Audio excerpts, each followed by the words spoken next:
আপনি কোনো অংশে বাংলাদেশের ইতিহাস থেকে বুঝে পেতে পারবেন না। আমি মনে করি এই চলচ্চিত্র নির্মাণের মধ্য দিয়ে এদেশের জনগণের মধ্যে একটা দেশপ্রেমকে জাগ্রত করা হয়েছে।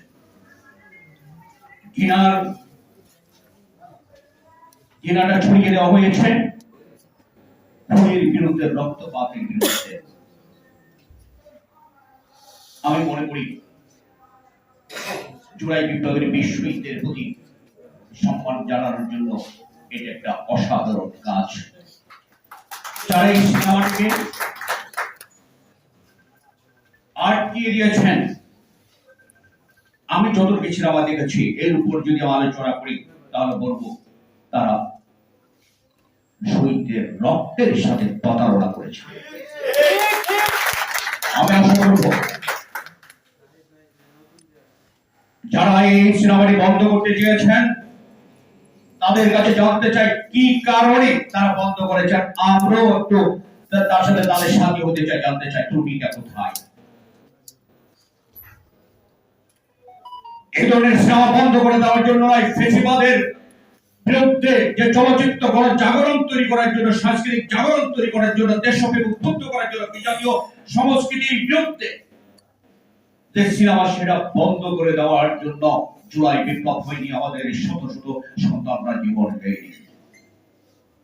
আমি সতর্ক করে নিতে চাই তাদেরকে, বলতে চাই এই ধরনের চলচ্চিত্র বন্ধ করার শহীদের রক্তের সাথে বিশ্বাসঘাতকতা এটা আপনারা করবে না। কোথায় ত্রুটি আছে জনসম্মুখে সেটা প্রচার করুন আপনারা। বন্ধুরা আমার, এবার আসি সাবজেক্টের উপর। আমরা এই সাংস্কৃতিক কথা কেন বলছি, এই সংস্কৃতির বিকাশের কথা কেন বলছি? অন্ধকার ঘোচাতে সবচেয়ে বেশি এই মধ্যে প্রয়োজন একটা সাংস্কৃতিক জাগরণ।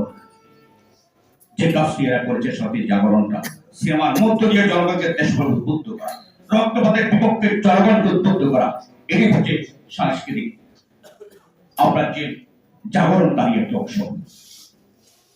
আজকে দেখে সমাজে অন্যায় অপরাধ যেগুলো হচ্ছে এগুলো যদি আপনি নির্মূল করতে চান, তরুণদের মধ্য থেকে একটা সাংস্কৃতিক জাগরণ তৈরি করতে হবে। ছাত্ররাজের ফেসিবাদের বিরুদ্ধে জাগরণ তৈরি হয়েছে, এটাও কিন্তু সাংস্কৃতিক জাগরণেরই অংশ। ডাফেটির কথা আপনারা দেখেননি? বুলেটের এই বিপরীতে ডাফেটি অশির চেয়ে বসে পড়া, সেরকম কিন্তু বুলেটের বিপরীতে ডাফেটি একটা আন্দোলন বাংলাদেশে তুলে ধরেছিল জুলাই বিপ্লবের মধ্য দিয়ে। আপনারা সেটা দেখেছেন, সেখানে কিন্তু সংস্কৃতির জয় হয়েছে, ভারত বুলেট টিয়ার গ্যাস পরাজিত হয়েছে। এই জন্য সাংস্কৃতিক জাগরণটা খুব বেশি দরকার। কেন এইসব বলছি? সাংস্কৃতিক জাগরণ, সংস্কৃতির কথা। সংস্কৃতি হচ্ছে মানব সভ্যতার একটি অন্যতম অনুষঙ্গ। জীবনের পরতে পরতে সাংস্কৃতির এই উপাদান জড়িয়ে রয়েছে।